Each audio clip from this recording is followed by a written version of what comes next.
Hola, buenas tardes. Les quiero hablar acerca de la Guerra Fría, que fue un conflicto que se dio en mitad del siglo XX entre Estados Unidos y la Unión Soviética luego de la Segunda Guerra Mundial. Desde el año 1945 hasta 1991, desde finales de la Segunda Guerra Mundial hasta el año 1991, estos dos países estuvieron en una guerra, pero se les llama fría, porque entre ellos directamente no hubo ningún enfrentamiento. Bien, entre ellos no lo hubo básicamente porque podrían haberse destruido fuertemente, dado que la, la capacidad de armas que tenían cada uno de ellos era enorme, ¿cierto? Bombas nucleares, ¿cierto? Construcción muy potente de armamento nuclear, misiles de largo alcance, por ende, podían fácilmente ellos haberse destruido entre sí, sin embargo, eso significaba la destrucción total. Y ahí fue donde los países lo pensaron muy bien antes de atacarse. ¿Qué necesitamos saber? ¿Quiénes eran estas superpotencias? Primero la Unión Soviética, ¿cierto? Que tenía un régimen comunista. ¿Cuáles son las características de los regímenes comunistas?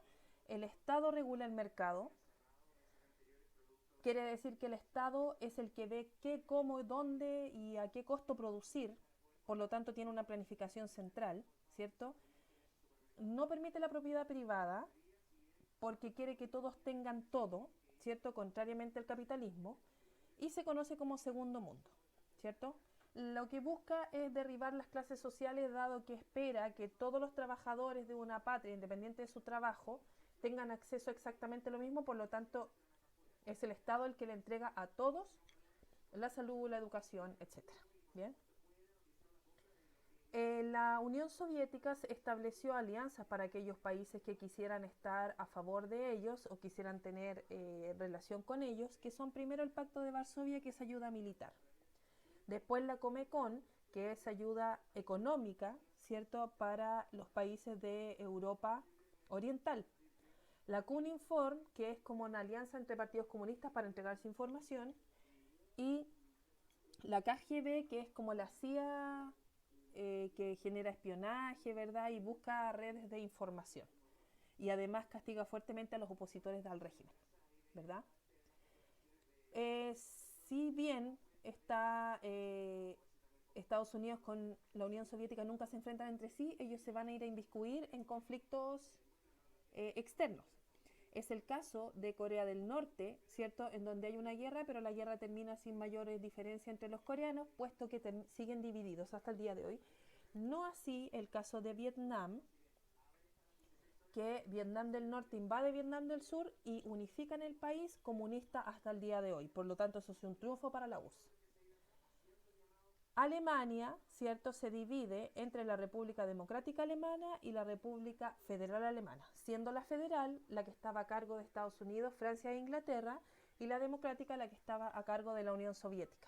Bien, esta reunificación es en el año 1989 con la caída del muro de Berlín, o sea, caída no, porque en el fondo lo vota la gente, ¿cierto?, que es un hecho súper potente en la historia europea. Bien, y además, chiquillos, que Cuba, país americano, centroamericano, bueno, el país caribeño en este caso, era un enclave muy cercano a Estados Unidos de los soviéticos y por lo tanto en algún minuto los soviéticos instalan una red de misiles apuntando hacia Estados Unidos y este conflicto se resuelve diplomáticamente, ¿verdad? No llegan a disparar, ¿cierto? Por otro lado está Estados Unidos que propone una libertad de comercio, es decir, que cada persona se salve, digamos, con sus propias armas. Protege la propiedad privada en tanto señala que cada persona ha trabajado por ella.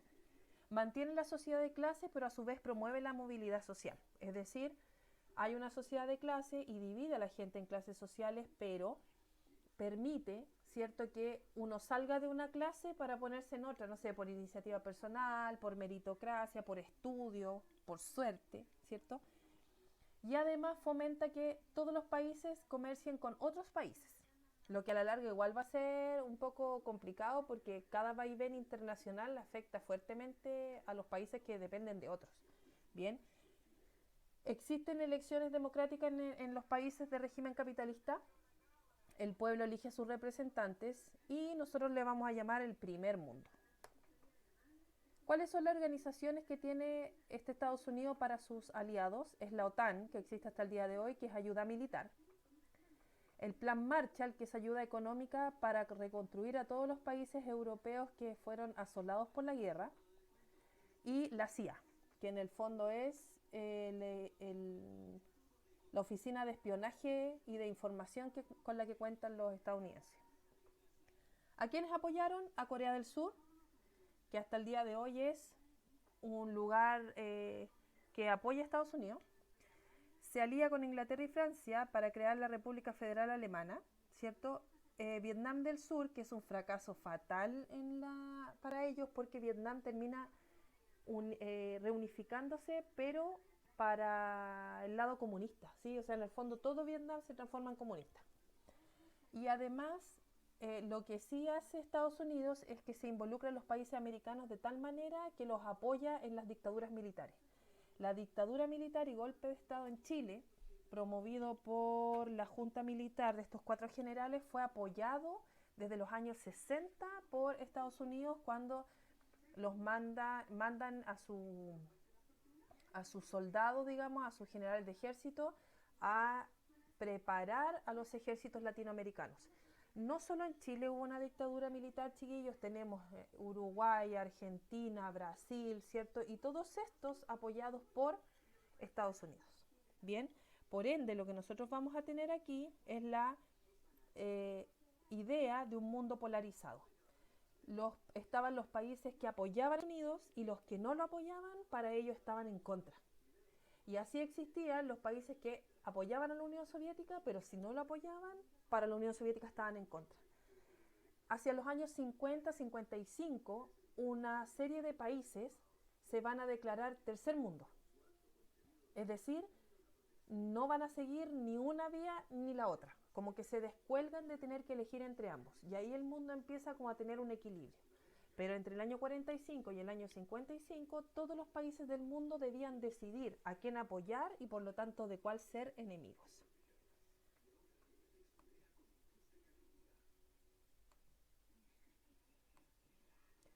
A su vez, chiquillos, esta Guerra Fría se divide en 3 etapas. Bien, la caída en 3 etapas, ¿cierto? Va a ser, o sea, la división en 3 etapas va a ser desde el año 47 hasta el 91. Primera etapa, la peor, máxima tensión, ¿cierto? En donde ambos países estuvieron a punto de irse a guerra muchas veces. ¿Por qué? Porque es aquí donde se divide Alemania, donde Estados Unidos empieza a ayudar económicamente a otros países y estos otros países se van a declarar abiertamente enemigos, ¿cierto?, de la Unión Soviética. Triunfa el comunismo en China, siendo el país más populoso del mundo, un apoyo irrestricto con su ejército a la Unión Soviética, ¿cierto? Y comienza la guerra de Corea y estos 2 países van a irse metiendo en esos conflictos internacionales.